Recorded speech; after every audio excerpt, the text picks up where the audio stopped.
आयुर्वेद के ज्ञाता गायत्री सिद्ध पंडित श्री लक्ष्मण दास रतन भारद्वाज जी। चलिए सबसे पहले गुरु जी का स्वागत करते हैं और कार्यक्रम की शुरुआत करते हैं। गुरु जी नमस्कार। दर्शकों, यह कार्यक्रम आपके लिए है और हम चाहते हैं कि आप इस कार्यक्रम का हिस्सा बने, इस कार्यक्रम में भाग लें। जब भी आपके जहन में कोई सवाल उठ रहा हो, जब आप अपने शरीर के कोई भी ऐसे कष्ट को लेकर परेशान हो, तो आप इस कार्यक्रम से जुड़ सकते हैं। आप हमें कॉल मिला सकते हैं या आप हमें व्हाट्सएप के जरिए भी संदेश भेज सकते हैं। और साथ ही साथ आपको याद दिलाते हैं कि रोजाना इस कार्यक्रम में नए नए रोगों पर चर्चा होती है। विभिन्न प्रकार के परेशानी पीड़ाओं को लेकर इस कार्यक्रम में बताया जाता है, लक्षणों पर चर्चा की जाती है और उनके उपचार बताए जाते हैं। और इसीलिए आप सभी ये करना चाहिए आपको कि जब भी आप इस कार्यक्रम को देखने बैठें तो कॉपी और पेन लेकर जरूर बैठा करें। जो भी नुस्खे उपचार आप तक पहुंचाए जाते हैं उनको आप लिख जरूर लें। आगे बढ़ते हैं कार्यक्रम में और शुरू करते हैं आज के एक नए विषय पर चर्चा। गुरुजी, आज के इस अंक में हम आंखों के विषय पर बात करेंगे और आंखों की एक ऐसी समस्या जिसे मोतियाबिंद कहा जाता है। कहते हैं कि जब भी मोतियाबिंद हो जाता है तो या तो उसका ऑपरेशन होता है, लेकिन गारंटी कोई नहीं होती कि वो ठीक होगा। अक्सर केसेस में देखा गया है कि मोतियाबिंद पॉजिटिवली रिजल्ट उसका नहीं मिला है। सबसे पहले मैं जानना चाहूंगा, मोतियाबिंद किस तरीके का रोग है, इसके लक्षण क्या होते हैं? देखिए, जैसे पहाड़ों पे बर्फ जमती है, ऐसे आंखों के अंदर का पानी चार परतें जो है आंख की, उसके अंदर जाके जम जाता है। एक सफेद रंग का पानी होता है, एक काले रंग का होता है। यदि सफेद रंग का पानी है तब तो उसमें लाइट आ जाएगी जी, और काले रंग का पानी है तो उसमें लाइट नहीं आएगी। ये एलोपैथी की थ्योरी है। परंतु मैं नाड़ी वैद्य हूँ। मुझे 10,000 जड़ बूटियों की पहचान है जिनसे मैं दवाइयाँ बनाता हूँ।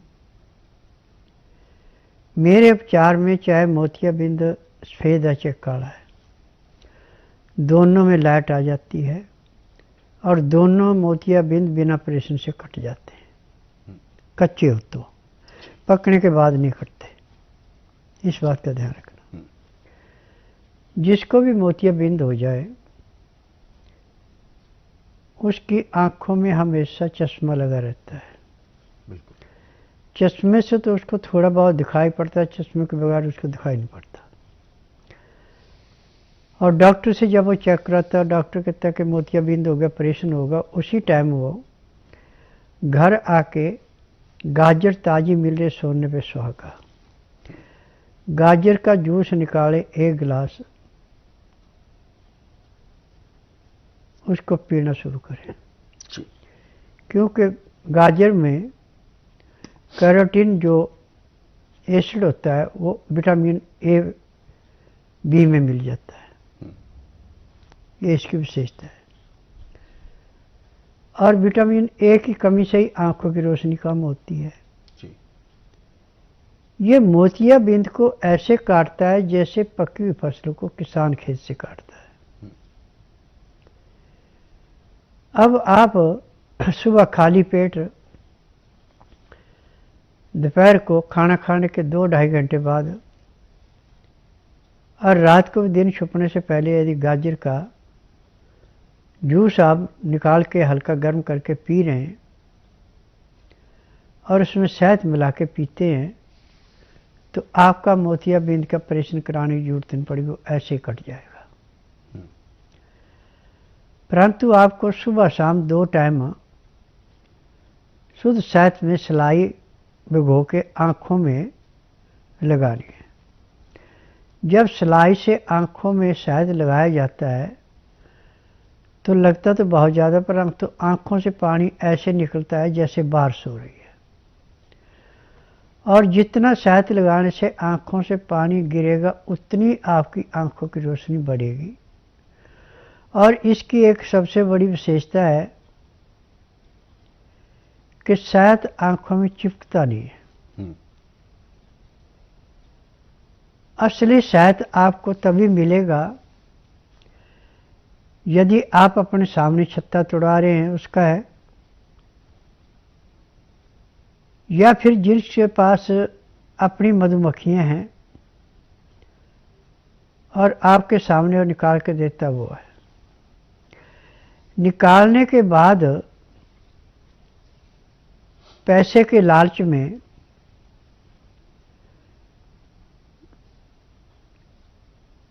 चीनी की चाशनी बना के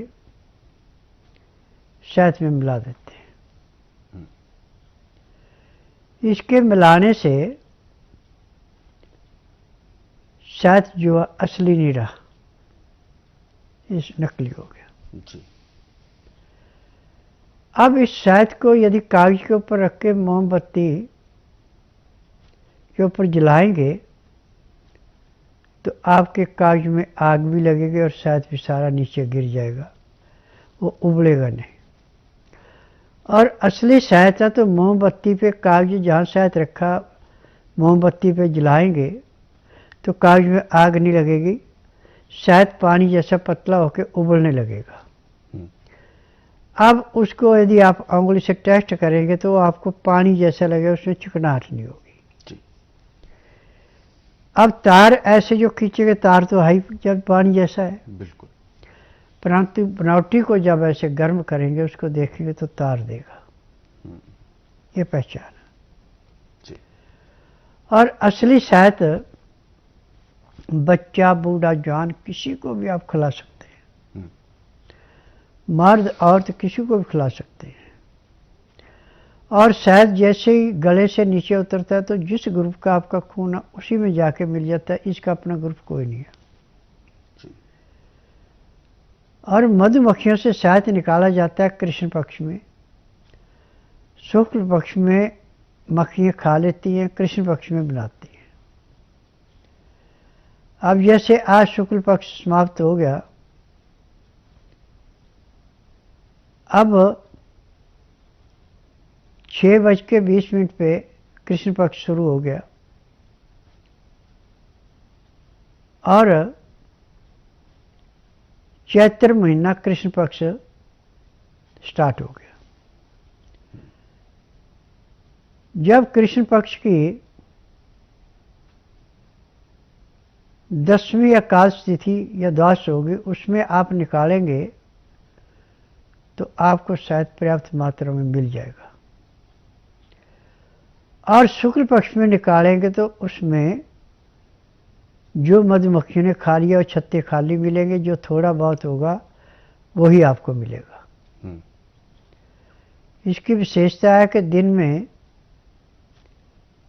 ये जितना भी वर्कर मक्खियाँ बना के देती हैं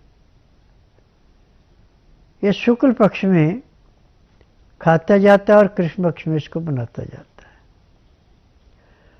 और शहद की बड़ी विशेषता है कि पानी आपने किसी गिलास में लिया, गिलास का पहले वजन कर लिया, फिर उसमें पानी डाल दिया आपने। अब इस पानी में गर्म में यदि आप शहद डालते हैं तो पानी के अंदर शहद ऐसे बैठेगा जैसे पानी में पत्थर बैठता है। और पानी ठंडा होने के बाद जब पानी को निकालेंगे तो तोलेंगे तो गिलास के वजन से फालतू जितना आपने शहद डाला उतना ही वजन होगा, ना उससे कम होगा ना उससे फालतू। क्योंकि जब तक इसको हिलाया ना जाए किस चीज़ से तब तक किसी भी लिक्विड में पिघलता नहीं है, मिलता नहीं है। जैसे पत्थर पानी में बैठता है ऐसे बैठ जाता है। और शहद के 3 रंग हैं, सफ़ेद रंग, सरसों के तेल जैसा रंग और एक काला रंग। काले रंग का शहद तो आप औरतों को भी खिला सकते हैं। सफ़ेद रंग का शहद कभी भी औरत को नहीं खिलाना। यदि सफ़ेद रंग का शहद आप औरत को खिलाते हैं तो नर संतान नहीं पैदा करेगी, मादा चाहे जितनी मर्जी करा लो जी। क्योंकि जो सफ़ेद रंग का शहद है इसमें मर्दों को शुक्राणु बनाने की शक्ति बहुत ज़्यादा है और औरतों को खिलाया जाता है तो इसमें अंडे की बढ़ोतरी होती है। जितना औरत का अंडा ज़्यादा सख्त होगा उतनी उसको मादा संतान पैदा होगी। यदि उसकी अंडे की नॉर्मल स्थिति है और पुरुष के शुक्राणु पूरे तो लड़का पैदा होगा जी।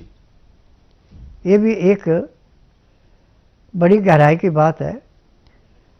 और एक इसके अंदर और अनुभव किया मैंने, जिस औरत का गर्भ शुक्ल पक्ष में रुकेगा उसके लड़की पैदा होगी जी।